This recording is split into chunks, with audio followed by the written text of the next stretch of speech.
And how are you taking care of your own health, your own mental health, to make sure that you're not getting burnt out?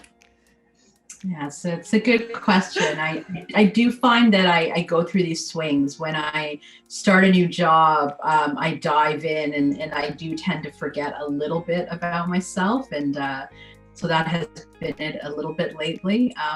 I have a dog. She's the love of my life. I walk her a lot, and that sort of helps me relax a little bit. I run sometimes, haven't been as good at that lately. But those are sort of some of my de-stressors. The last time we spoke, you said you used to do this, I think it was an annual ritual, maybe every 6 months, where you would book a hotel.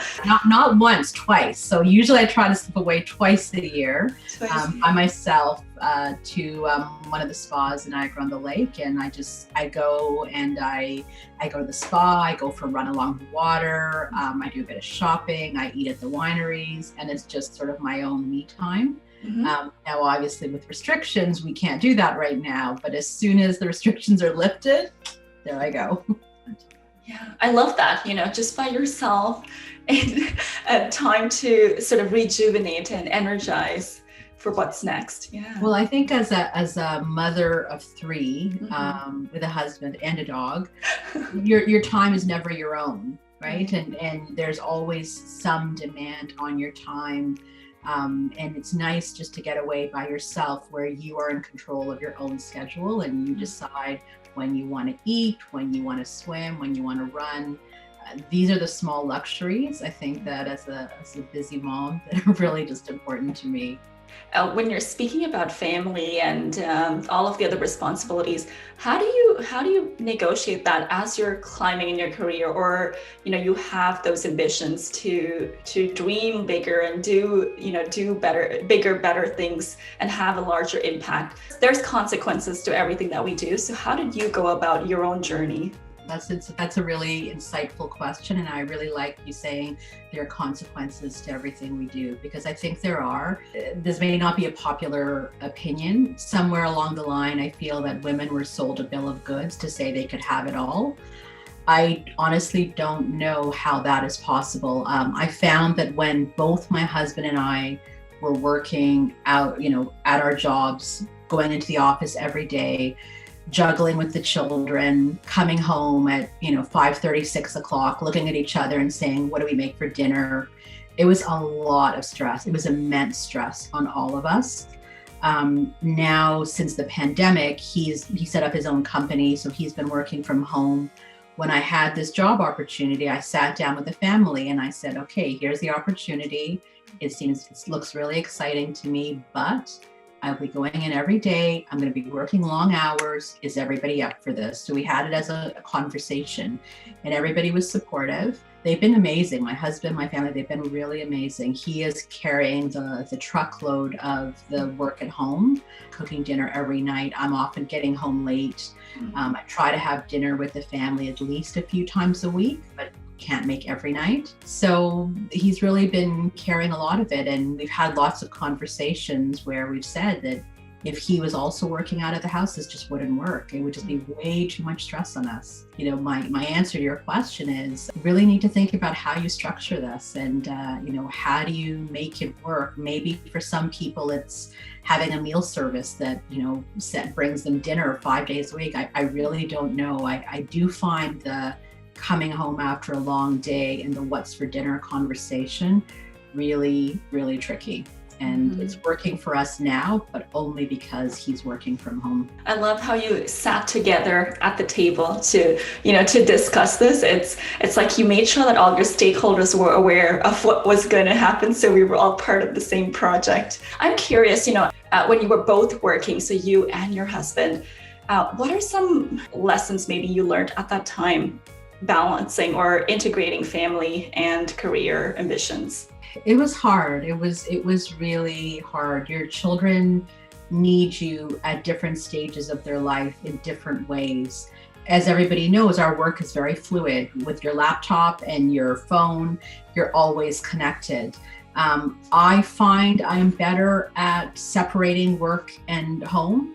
He less so. And so, he'd often be on calls at all hours, doing emails at all hours. And it was just really, really hard and stressful for us. Because we're also balancing children and homework and lunches for the next day and laundry and just, it is a lot. It's a lot to manage. I tried to think about how my parents managed it growing up, and, we had a bit of extended family. So we often had other relatives, like cousins living with us. And so any extra set of hands is helpful. But right now in society, we often live alone just as an independent family unit, and it all falls on the parents. Yeah, it was definitely hard. I would not go back to the two of us working out of the house, outside of the house. I don't think we could handle the stress. At that time, for things to change, did you have to negotiate responsibilities, boundaries? Like, how did you make it work? I do remember there was one day where I was so angry at him for something that I sent him a list of all the things that I do around the house. And it involved things like making the lunches, signing the children up for summer camp, paying the nanny, paying the tutor, like everything. It was this laundry list of things, and so, yeah, so to your point around negotiating, I think, we each do what we are best at. He's quite good at cooking. I'm generally pretty good at all the school stuff in terms of, we have to buy a gift for this teacher, or there's a class meeting for this grade, this sort of thing. So that's a bit of how we juggle. And then the housework, I don't even know who does the housework. It just sort of falls to whoever's around. And then there's laundry, of course, with 3 children, there's always laundry. Right. So what happened after you gave him that list? Yeah, I think we had a little bit of a fight back and forth via text, and then that was it.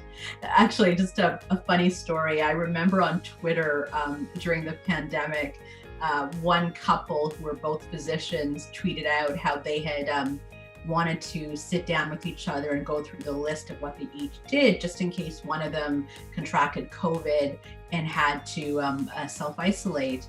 And so the husband wrote his list, and it was maybe 5 items. And then the tweet was that the wife was still writing her list, and it was like 3, 4, 5 pages long, right? And any woman can understand that, because I do, and talk about this with my girlfriends, I do feel that women take on a lot of the stuff outside of the house involving school, and a lot of the worry.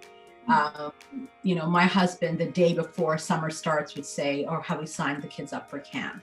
Right? And any mother knows you've got to sign them up in March for summer. Right? So it's the sort of thing that I find women are, constantly on. Right. And do you think that needs to change for women, for our own good, or like, where do you see we should be heading? Yeah, I think it's twofold. I think it does need to change, but I think it's also a little bit about control. Could he do it? Absolutely. Would he ever do it as good as I want it done? Probably not. So then I just end up doing it myself, right? So you just sort of have to let a bit of that go and be willing to accept that things will not be perfect. And if you can, then I think you can get a little bit more of a sharing of things.